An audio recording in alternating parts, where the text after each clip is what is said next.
पढ़िए मेरे साथ, अल्लाहुम्मा आइन्नी अला दीनी बिद्दुनिया।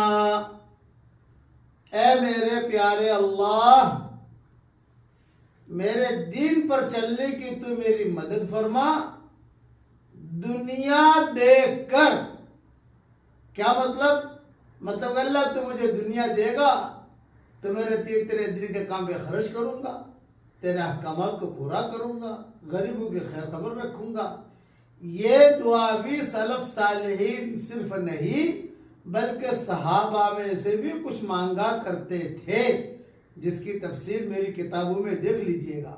ये दुआ याद करो तो अल्लाह ताला इंशाअल्लाह दुनिया, हलाल दुनिया देगा हमें। उसके जरिए से फिर अल्लाह के रास्ते में खर्च करो। अल्लाह हम सबको हलाल मालूम अता फरमाए। आमीन।